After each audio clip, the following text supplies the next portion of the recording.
Muy buenos días, profesor y compañeros. El día de hoy mi equipo y yo les vamos a hablar sobre una pequeña reseña sobre el libro La muerte y su imaginario en las religiones. Mi equipo está conformado por Batalla Ríos Ángel Roberto, Castillo Juárez, Andrea Dayán, Esquivel Reyes Montserrat, Valeria García Hernández Mariana, Ortiz López Leilani, Ortiz Montealegre Axel y su servidora Antonio Rueda Sandra Areli. Así que vamos a comenzar.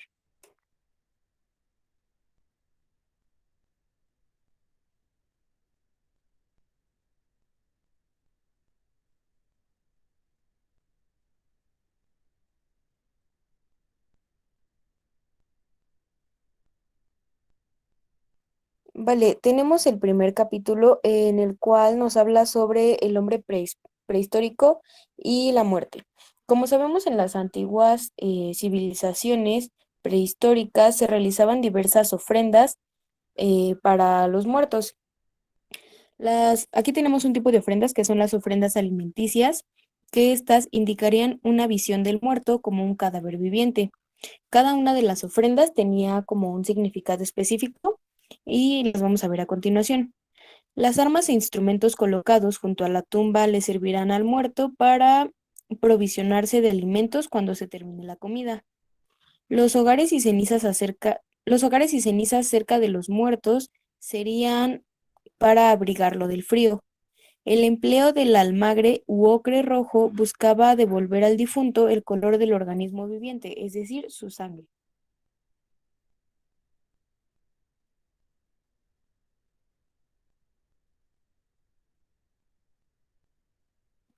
También tenemos que se empleaban las conchas que simbolizaban el nacimiento y la resurrección, como el molusco, que es algo vivo encerrado en el mineral, pero que puede salir libremente. Esta alegoría hace referencia a una tumba en la que el muerto va a estar siempre despierto. Los cadáveres generalmente eran encontrados en posición encorvada, como una posición fetal. Algunos enterramientos eran con el rostro hacia el fondo de la fosa, lo que podría indicar la creencia de la salida hacia el otro mundo, que se encontraba pues en esta dirección. Em, como el más allá se encontraba pues debajo de la tierra, esta creencia se sigue manteniendo hasta la fecha en muchos pueblos.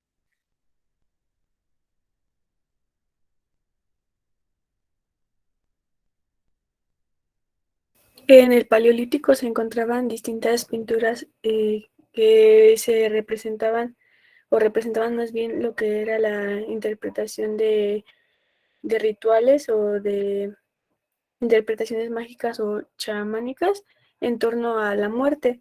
De misma forma, esto solamente es una hipótesis, pero de ser ciertas, estos explicaban que los nuestros antepasados se preocupaban por la llegada de la muerte y solamente hacían ritos para que ésta se retrasara.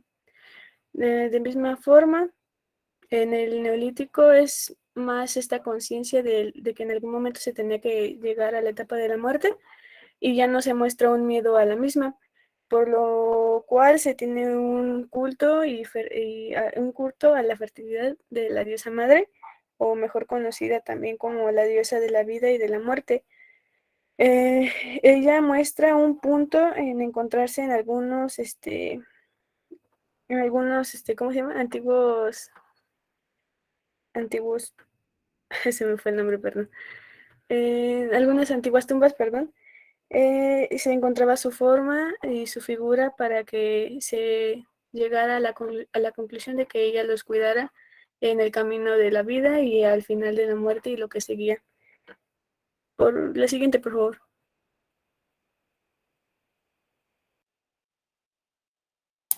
Bueno, continuamos con el capítulo 2, que es las muertes en las culturas de creciente fértil antiguo.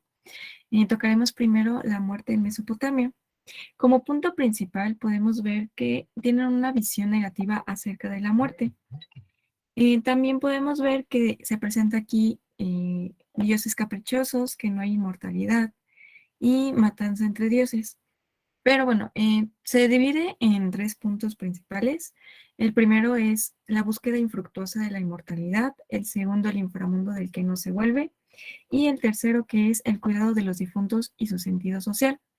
El primer punto de la búsqueda infructuosa de la inmortalidad se van a basar en el poema de Gilgamesh, el cual nos relata que es el hijo de la diosa Ninsun, que era un gran constructor, pero era un hombre muy cruel, el cual opresaba a sus súbditos. Bueno, estos súbditos pidieron ayuda a los dioses Anu y Aruru, y estos mandaron a Enkidu, el cual era un dios salvaje. Bueno, era un gigante salvaje, perdón. Al enterarse Gilgamesh que venía Enkidu, mandó a Herodula a seducir a Enkidu, lo cual lo logró y esto llevó a un proceso de civilización. Pero Enkidu todavía no quería terminar con su misión, así que fue en busca de Gilgamesh. Estos al estar combatiendo, Gilgamesh iba perdiendo, pero admiró tanto el valor que tenía Enkidu, lo cual al final se volvieron amigos. Después de un tiempo, Gilgamesh rechaza a la diosa Ishtar, la cual manda crear a un toro celeste con la misión de matar al rey Uruk, que era el padre de Gilgamesh. También Gilgamesh, al enterarse de esto, logra matar al toro celeste y a salvar a su padre. Enlil, al enterarse de esto, manda matar a Enkidu y pues Gilgamesh, al ver a su amigo muerto, le entra un gran temor acerca de terminar como él o verse como él. Entonces, por capricho va en busca de la inmortalidad, haciendo un recorrido lleno de obstáculos. Llega con Utanpishtim, quien le otorga la inmortalidad. Pero Gilgamesh, al salir de ahí, una víbora se come su inmortalidad y pues pierde este poder. Después de un tiempo, muere Gilgamesh. En este primer punto nos habla sobre que no es fácil encontrar la inmortalidad. Realmente creo que es un capricho de los dioses hacia los vivos, que nunca se les va a otorgar ese poder. Y bueno, pasamos al siguiente punto, que es el inframundo del que no se vuelve. En este nos habla sobre el mito del descenso de Inanna a los infiernos. Aún no se sabe bien cuál era el propósito de que ella bajara al infierno. Algunos dicen, o bueno, en la versión de Acadia, decía que bajaba al rescate de Tamuz, pero en esta nos comenta que ella bajaba solamente para destronar a su hermana Ereshkigal, la cual usa como pretexto llevar presentes y pésames a su hermana acerca de la muerte de su esposo. Pero esta no iba a ir sola, quería llevar a unos que eran como unos objetos las cuales la podían cuidar de quedar en el infierno, en el inframundo. Entonces, son 7 símbolos: una corona, una vara de medición, un collar, un ornamento, un anillo de oro, un peto y un manto. También lleva consigo a su visir, que era Ninshubur, quien le pide que si no sale ella, mande traer a los dioses para que le ayuden a salir del inframundo. Se encuentra Inanna Aneti, que era el portero del infierno, el cual se percata de sus 7 símbolos. Entonces, se la despoja de ellos y manda desnuda Inanna ante Erishkigal. Entonces, esta se burla de ella, lo cual los jueces Anuki toman en cuenta la osadía de Inanna al bajar al inframundo, pero la castigan con la muerte eterna y la convierten en una carne verde y la ponen en un gancho. Su visir, al enterarse después de 3 días que no regresa Inanna, va en busca de la ayuda de los dioses, el cual le pide ayuda a Enki. Va y, aprovechando de que Ereshkigal es como se lamenta mucho de los muertos, en especial de los niños, él se viste se convierte en una mujer dolorosa y crea a 2 seres asexuados para que lo acompañen como si fueran sus hijos. Estos, al estar llorando con ella, se apiada de ellos y les otorga ese honor de concederles lo que quieran. Entonces, ellos aprovechan para pedirles la carne de Inanna, vaciarles la sangre el agua y el alimento de vida, para que Inanna volviera a la vida. Pero a los jueces, al enterarse de esto, dicen, ok, está bien, puedes irte, pero te damos la condición de que encuentres a un sustituto que se quede en el infierno en tu lugar. Entonces, Inanna va en busca de su sustituto junto con Luz Gaya. Al llegar con su marido, le explica que ésta necesita un sustituto. Él se deleita tanto con la idea que Inanna se enoja demasiado y lo ponen a él como, pues sí, lo manda a ser su sustituto. Pero Damacy, que era la hermana de su esposo, se ofrece a hacer ese intercambio a final de temporada. Hacían un cambio temporalmente. En este punto nos cuenta que el inframundo es un lugar el que nadie quiere tocar, igual el que nadie regresa, pero también nos toca sobre que para poder salir se tiene que hacer algo a cambio. Esto nada más es un ámbito entre dioses, pero no se ve en un aspecto humano, a lo cual el escritor lo toma como la llegada del invierno y del otoño, cuando muere la primavera, pero después regresa la primavera al siguiente año. Bueno, tenemos el último punto, que es el cuidado de los difuntos y su sentido social. Aquí rescatamos que es el Kispum. Bueno, como decíamos, principalmente que veían como una visión negativa, también le tenían mucho miedo a la muerte. Lo que hacían es hacerles una ofrenda, bueno, el Kispum es una ofrenda, como por aquí lo hacemos en México, pero un poco más significativa, ya que la hacían para los dioses de que estos, si no se les hacía una ofrenda, tenían el derecho de volver a la tierra en forma de fantasma y dañar a los seres vivos. Cuando estos se posicionaban en alguno de los vivos, les generaban enfermedades y los provocaban la muerte. Entonces lo que hacían la población de Mesopotamia es hacer este tipo de rituales para que no se llegara a pasar esto. Entonces, se hacía como un tipo ritual para cada uno de los objetos que se le va a poner al cadáver y posteriormente se le muestra cada una de sus pertenencias después de la salida del sol. Todo este culto, al finalizar, se lleva a cabo un suruptum, el cual consiste en la selección de los objetos del cadáver que se van a quemar para así proteger a los vivos. También se hacía una selección de quién iba a ser el que iba a cuidar el cadáver durante ese tiempo. Podría ser el hijo mayor o podría ser también una hija mayor. Todo dependía de quién era el digno de hacerlo. Y como último punto, se enterraban los cadáveres en la casa con sus familiares, ya que se tenía la idea de que siempre iba a ser ese su hogar. Siguiente, por favor.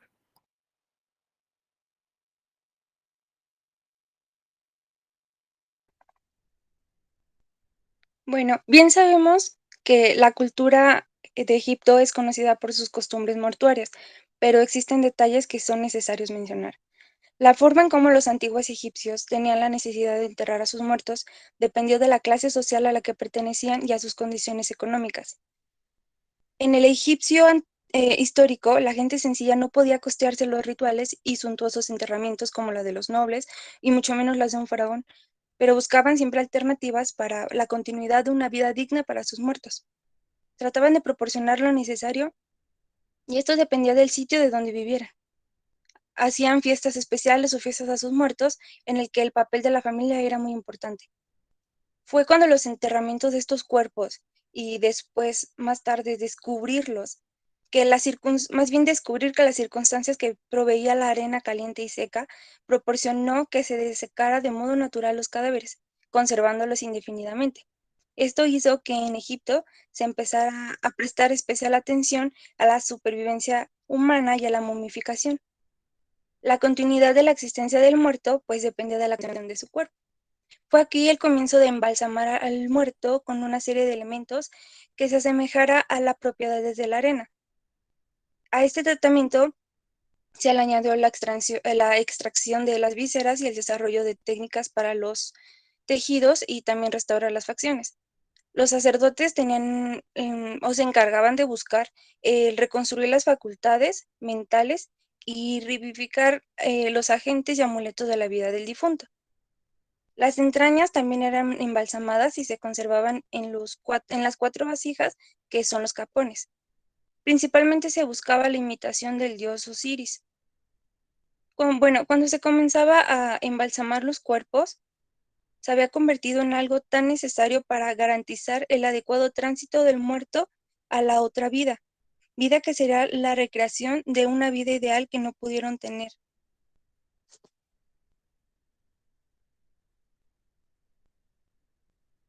En efecto, a la sociedad y a la economía, pues al tratar de adaptar los costos de las técnicas de conservación del cuerpo, pues se les ofrecía 3 modelos de caja para estos muertos y también los diferentes procesos de embalsamiento, desde algo tan procesado hasta algo particularmente sencillo. Se da también las fundaciones de carácter funerario, donde garantizaban los cuidados de las ofrendas de los muertos. Y tenemos 3 libros fundamentales que nos recomiendan para comprender las creencias de los egipcios en torno a la muerte y a su supervivencia. Estas fueron encontradas en las tumbas. Tenemos al texto de las pirámides, que habla del destino celestial del faraón en transformarse en Osiris, donde es coronado y entronizado, convirtiéndose en el soberano del más allá y en deidad suprema. Se basa en el mito de Osiris. Está el texto de los sarcófagos. Es una colección de 1185 conjuros escritos en el interior de los sarcófagos que servían para continuar con la existencia después de la muerte. Se buscaba también conseguir una vida mejor, una vida que no habían conseguido en la tierra y esperaban encontrar en la muerte junto con sus dioses. El sarcófago representa el universo, el techo es el cielo, el suelo es la tierra, los costados son los 4 puntos cardinales. En el sarcófago también el muerto se convierte en Osiris, y en el interior se encuentra el libro de los caminos que describe las 2 rutas que pueden tomar el muerto. Y por último está el libro de los muertos, que menciona cómo alcanzar el paraíso egipcio. Está el campo de cañas, el campo de las ofrendas, donde los muertos continúan existiendo felizmente con aspecto juvenil y cultivando sus parcelas de tierra. Se les entierra con una estatuilla en miniatura, que ésta les va a ayudar en el más allá. También está la descripción del juicio de los muertos, donde consiste en el pesaje del corazón del difunto en un platillo de la balanza, y en el otro lado se encuentra la pluma, el símbolo de la mat, que es el orden universal de la verdad y la justicia. Y se da la confesión de los pecados, donde se puede hablar de las negaciones que tuvieron de carácter ético-social, de rituales a sus dioses o de orden cósmico. Principalmente lo que se buscaba aquí era tener una vida digna después de la muerte. Ahora continuamos con el capítulo 3, que es la muerte en Grecia y Roma. Al comienzo de la cultura griega se empleaban enterramientos simples, con ofrendas en las que se buscaba proporcionar comodidad y de abastecer todo lo necesario a sus muertos, en el sentido personal. Así que en las tumbas se encontraban aretes de oro, diademas de plata, paletas de mármol, sartenes, cícladicas, dagas, cuchillos, brazaletes, entre otros. Principalmente se encontró este estilo en las islas Cíclades y en la Jónica de Leucade. Las ofrendas y las ceremonias religiosas variaron de acuerdo en los lugares y el tiempo de donde se realizaban los enterramientos. Si continuamos al periodo heládico medio, ya se empezaban a llevar a cabo fosas simples, pero con ofrendas muy pobres. Era esto principal a la economía que se presentaba en esa época.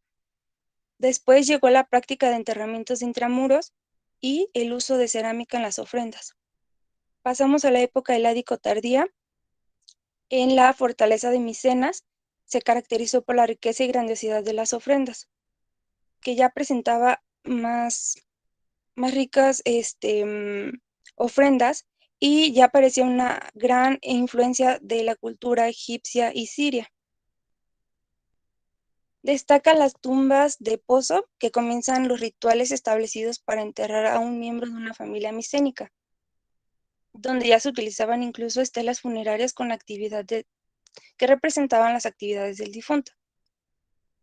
Estaba ya presente en las tumbas de cámaras, y una de estas representativas son las tumbas de Tolos. que el mayor ejemplo sería el sepulcro de Atreo. Se pasa a una costumbre funeraria normal en toda Grecia, que era la de beber de un kílex, que es un vaso o vasija de beber que presenta un tronco estrecho. Es sencilla y barata y se debe arrojar a la puerta o a la entrada de las tumbas. Aquí ya se comienzan otras nuevas formas de costumbres funerarias y llega la incineración o la cremación, que estaban vinculadas al oriente, donde se depositaban los restos a un jarro o en la propia tierra. Y llega un libro que es bastante representativo y que nos da una idea de cómo veían ellos la muerte, que es la Ilíada y la Odisea de Homero, donde la muerte y el culto a los héroes en Homero y Odiseo es muy importante. Las creencias homéricas reflejan las creencias de las comunidades pequeñas, donde la muerte no significa el final de la vida de una persona, sino más bien es un episodio colectivo y un ciclo de vida. El hombre tiene tres elementos importantes, que es el cuerpo, el timos, que está localizado entre los pulmones y que significa esencialmente la mente o la conciencia, y se identifica también como el aliento o que está asociado a la sangre.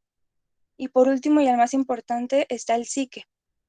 Bien, cuando se llega a la muerte, el hombre se desintegra y deja de ser el hombre completo, puesto que ahora va a carecer de conciencia propia, de espíritu, de órganos, de voluntad y de sus pensamientos.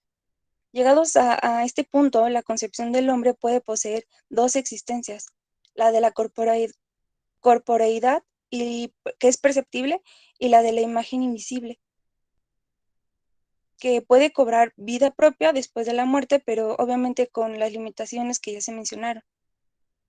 La psique está separada del mundo de los vivos por el océano y por el aguerón, y nunca desanda el camino. Por esta razón es que el hombre del mundo de Homero pues no se inquieta ni se asusta por los muertos, porque la psique es como sombra y nunca retorna. Aquí es importante la cremación porque su finalidad es la de obligar a la psique a desterrarse para siempre al Hades y escapar definitivamente de lo que es el mundo terrenal. De lo contrario, va a vagar de un lado a otro sin descanso y no va a tener ni un descanso para él ni para los vivos.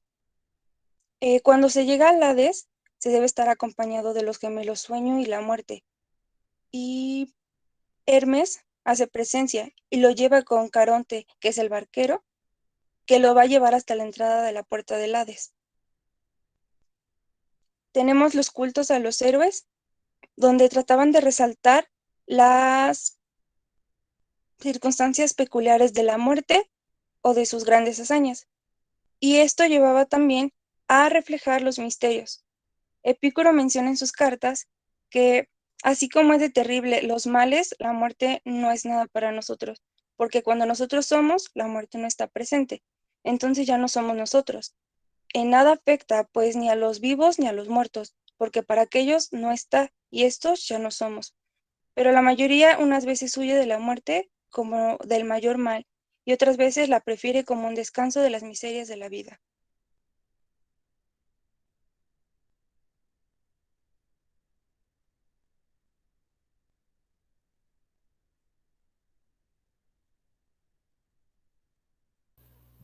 Bueno, el capítulo 4 de manera muy rápida para que sigan los siguientes equipos. Aquí destacan dos personajes muy relevantes.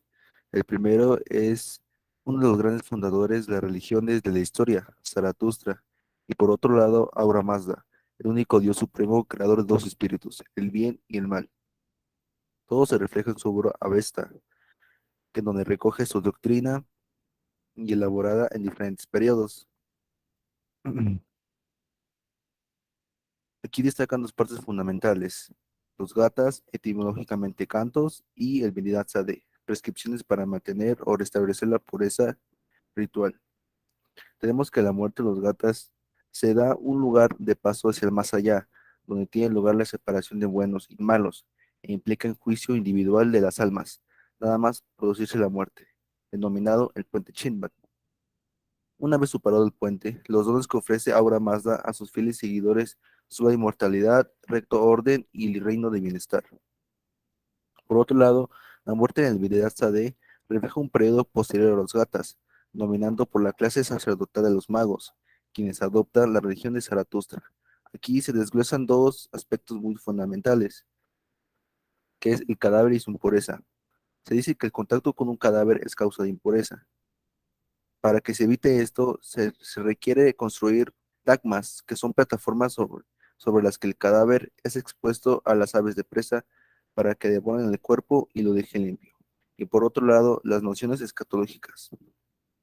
Aquí son una serie de incisos que también son muy relevantes dentro del capítulo. En los más destacables son lo que los daevas intentan extraviar a los fallecidos.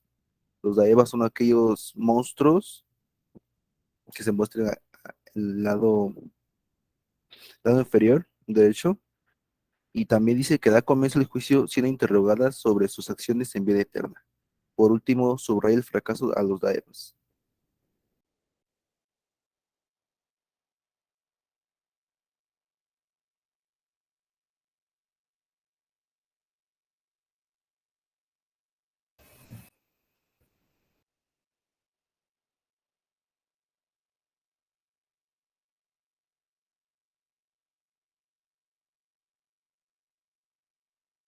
El capítulo 5 va enfocado a la muerte en las culturas de América precolombina y en esta llegamos a la conclusión de que tanto en la cultura maya, la azteca y la inca, el ciclo cósmico, en particular el solar, adquiere una importancia fundamental para su comprensión religiosa e incluso la política y de la vida y la muerte. Lo mismo es que se llegó a la conclusión de que todo es un ciclo continuo y vivir es morir y morir es vivir. El dramatismo de los mitos de la creación, en lo que se decía que los dioses dan o reciben sangre y les harán como que beneficios o alguna otra de esas cosas, son solamente para justificar los sacrificios. Y también se dice que la vida post-mortem, el paraíso o el infierno, no está condicionada por la actitud moral de los individuos, sino por su forma de morir, y esta indica que generalmente favorece a las élites dominantes.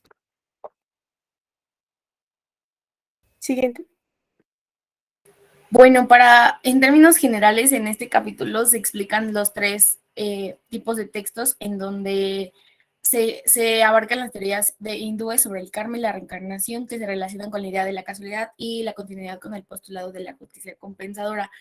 Así es como los procesos de la vida y la experiencia se autorregulan y no necesitan de intervención divina alguna.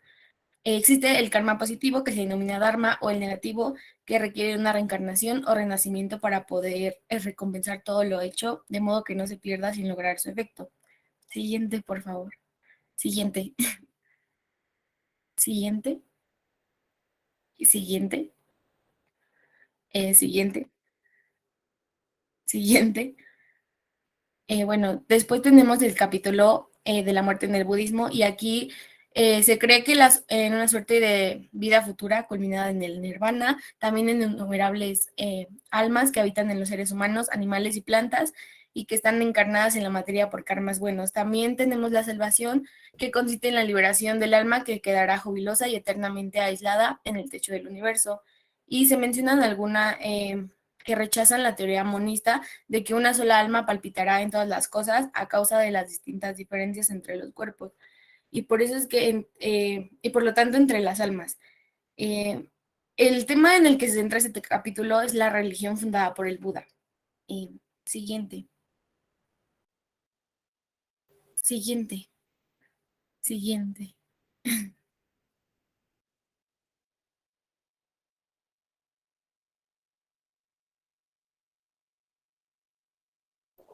Vale, ahora vamos a hablar sobre la muerte en China.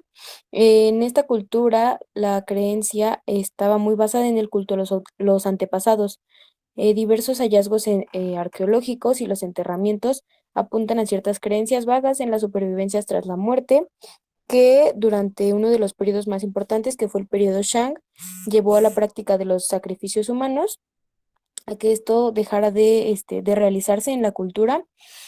Este, Algunas costumbres, como las inscripciones en huesos, como el pictograma Tzu, apuntan a cierto sentido de procreación y fertilidad. En el periodo feudal de los Zhou, se produjo una especie de humanización en las ideas religiosas.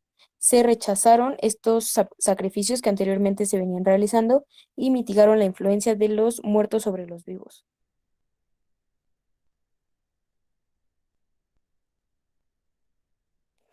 Después tenemos la anterior, por favor. Tenemos un elemento muy importante que es el elemento no corpóreo Hun, que domina el lado yang del cuerpo, que éste permanecía después de la muerte, junto con una tablilla sepulcral que recibía los alimentos y mantenía cierto contacto con los vivos. Después tenemos a algunos escritores o filósofos y lo que ellos pensaban acerca de la muerte. La siguiente, por favor.